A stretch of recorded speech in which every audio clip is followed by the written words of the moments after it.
Hey, my name is Matt Lloyd and I run a company called MOBE, which stands for My Online Business Education. And through MOBE, I've helped tens of thousands of entrepreneurs around the world build more successful businesses. I live a life today that just a few short years ago, I would never have thought was possible. I spend roughly a third of my time traveling the world to places like Fiji, Thailand, the Bahamas, Costa Rica, Bali, speaking on stages, sharing what I know, and I'm fortunate enough to have achieved complete financial freedom in my 20s. But it wasn't always like this. Just a few short years ago, I had very little money to my name and life was a constant struggle. Yet, I was able to turn it all around. In this video, I'm going to tell you where I came from, where I'm headed, and possibly how I may be able to help you reach your business goal. So let me start back from the beginning. So I grew up on a wheat and sheep farm in Western Australia, outside of a very small town, which had about 25 people in it. That's right, 25 people.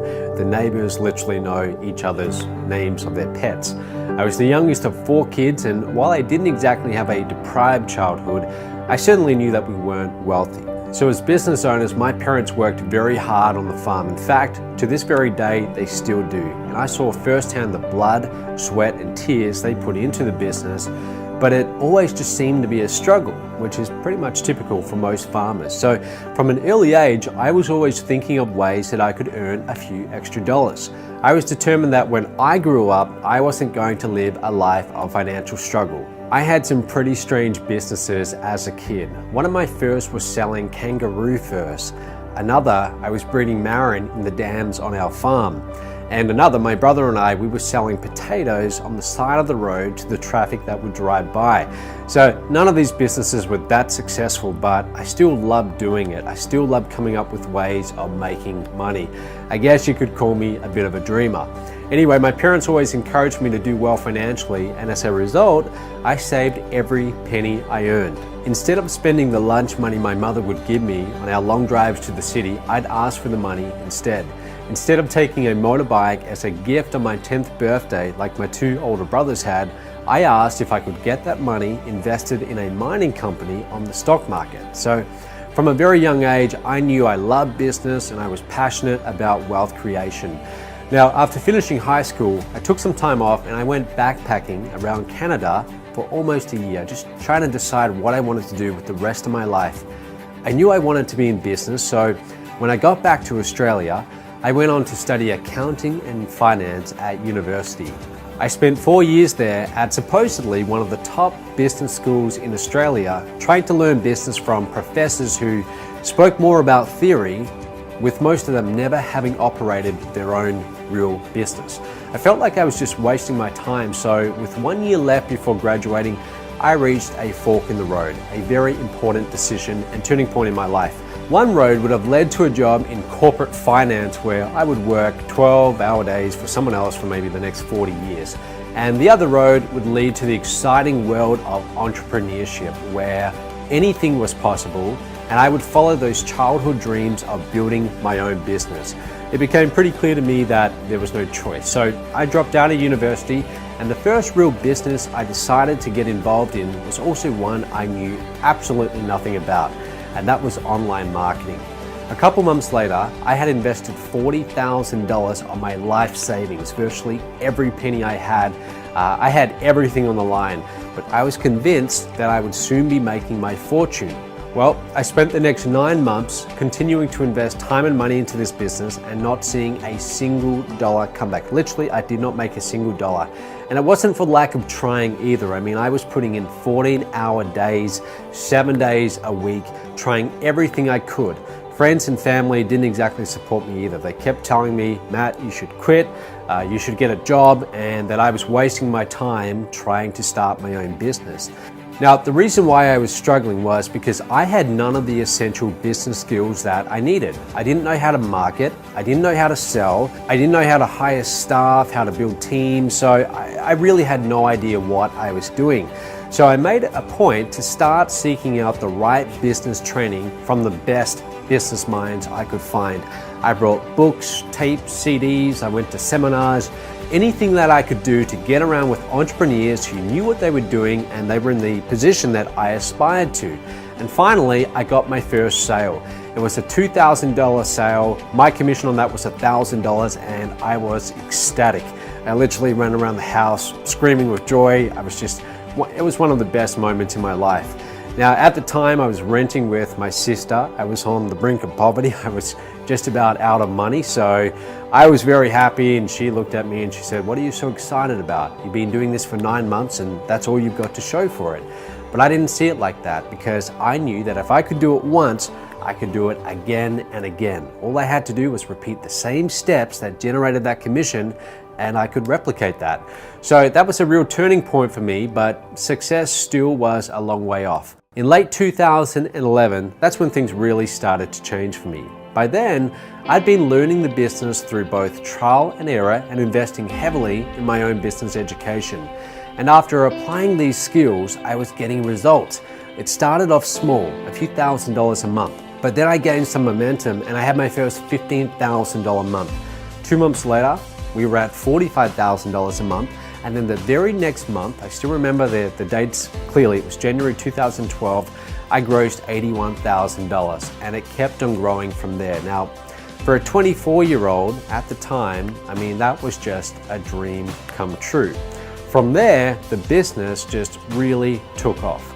By the age of 25, I was a self-made millionaire, so my whole life changed. By the age of 28, I'd sold over $70 million worth of my own products, services, and live events. Now, if I'm being completely honest with you, in the beginning, a lot of the motivation for me for doing well was the money. I was very hungry to do well. I never wanted to have to struggle financially ever again. It was almost like it was a fear for me after growing up on the farm and not seeing a lot of money as a kid, and I just didn't want to end up that way. But once I'd made a few $1,000,000, the money really didn't matter as much. You see, I'm a frugal guy, and that probably comes from the way I was raised, so my lifestyle wasn't going to change regardless of how much money I made. The only difference was really that I'd fly around the world a lot more and just get a lot more travel done. But apart from that, I still had a fairly conservative lifestyle. So I started looking for a deeper meaning. And that deeper meaning came from training other entrepreneurs, teaching them how to do what I was doing. You see, I was very passionate about teaching others how to do well in business using the knowledge that I had. I knew how hard building a business could be if you didn't have the right training or the right foundations. I knew how hard it could be with the financial stress and being overworked, and how that could affect your life and the people around you. So I decided to start teaching entrepreneurs how to run their business the right way, where they can both help their customers and achieve complete financial freedom. I know how critical successful entrepreneurs are in this world. Much of society's progress, it's a direct result of entrepreneurs who had the guts to go after their dreams. Now, unfortunately, many entrepreneurs who have these brilliant ideas and innovations, they often don't have the right business skills and know-how to bring them to life. So a lot of them fail. Now, my mission in life is to change that, and that's why MOBE is so important. MOBE provides the training to entrepreneurs to build better and more successful businesses and achieve financial freedom. We do this through our training products, our services, our live events, and our live masterminds. With the right training, I believe that anyone can be successful in business, and I'm living proof of that. Someone once told me that a formal education will make you a living and self-education will make you a fortune. I've spent a lot of money on learning from those who have the results that I want. The other thing we do extremely well is we help people earn money through our affiliate program. MOBE has one of the best affiliate programs in the industry, with some of the biggest commissions and highest converting sales funnels around. To date, we've paid out tens of millions of dollars in commissions, and my goal is to eventually pay out over $1 billion and keep on growing from there. So it's a huge goal, but it's entirely possible. And I get a real kick out of seeing our affiliates do well and make their first sale. These days, I divide my time between running MOBE from our company headquarters in Kuala Lumpur, Malaysia, and the rest of my time is spent traveling the world and training entrepreneurs through our live events. And I'll be honest with you, it's a very hectic lifestyle, but I wouldn't have it any other way. I've been able to meet and share the stage with some incredible business leaders along the way. Many of these people I looked up to and I admired when I was starting out in business, and now they're training at our MOBE live events. So I get to work with amazing people, entrepreneurs, optimists, people who see bigger possibilities and are interested in solving the big problems of the world. I also recently started turning my efforts towards philanthropy and helping others and just giving back. So people always ask me, where do you see yourself in 20 years and what's the long-term plan here? And I tell them, the long-term plan is I want to be doing the exact same thing I'm doing right now, just on a much, much bigger scale. You see, MOBE is not a short-term thing for me. I pretty much sacrificed my 20s to get the company off the ground and make it flourish, and I have a lot invested in the company, virtually everything really. So it's not just a company for me. MOBE is me. It is me. I am MOBE. In any given day, I doubt there's more than 15 minutes that go by where I'm not thinking about it and I'm not obsessed with it. But it's been incredibly rewarding. I've got to experience things that just a few short years ago I would never have thought were possible. My mission in life is to build an international community that supports entrepreneurs and enables them to build bigger and more successful businesses, and also help create a better world as a result. I hope you can join me, and if you do, I look forward to shaking your hand at one of our future live events. Thanks for watching.